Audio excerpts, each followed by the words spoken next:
جنوبی افریقہ کے شہر جوہانسبرگ سے لندن آتے ہوئے پرواز کے دوران اکانومی کلاس میں ایک سفید فام عورت جس کی عمر 50 یا اس سے زیادہ کچھ تھی کی نشست اتفاقاً ایک سیاہ فام آدمی کے ساتھ بن گئی۔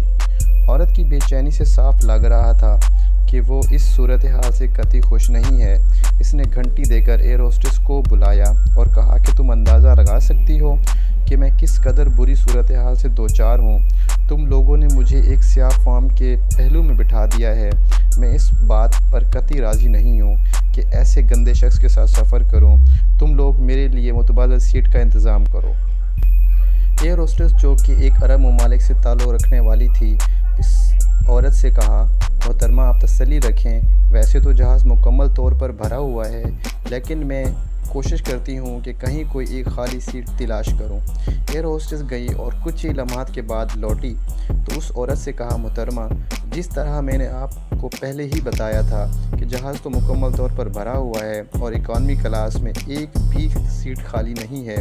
میں نے کیپٹن کو صورتحال سے آگاہ کیا تو اس نے بزنس کلاس کو بھی چیک کیا مگر وہاں پر بھی کوئی سیٹ خالی نہیں تھی۔ اتفاق سے ہمارے پاس فرسٹ کلاس میں ایک سیٹ خالی ہے۔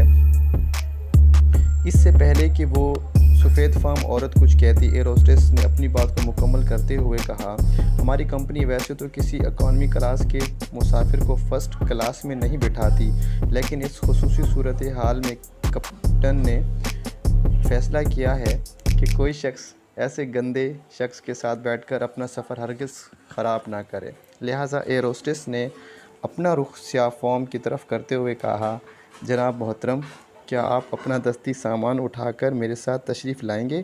ہم نے آپ کے لیے فرسٹ کلاس میں متبادل سیٹ کا انتظام کیا ہے۔ آس پاس کے مسافر جو اس صورتحال سے دیکھ رہے تھے، ایسے فیصلے کی قطعی توقع نہیں کر رہے تھے۔ لوگوں نے تالیاں بجا کر اس فعل کو سراہا جو اس سفید فام عورت کے منہ پر ایک قسم کا تھپڑ تھا۔ بنی آدم جس کی پیدائش نطفے سے ہوئی، جس کی اصلیت مٹی ہے، جس کے اعلیٰ ترین لباس ایک کیڑے سے بنتے ہیں، جس کا لذیذ ترین کھانا ایک شہد کی مکھی کے لعاب سے بنتا ہے، جس کا ٹھکانہ ایک وحشت ناک قبر ہے، اور وہ ایسا تکبر کرے۔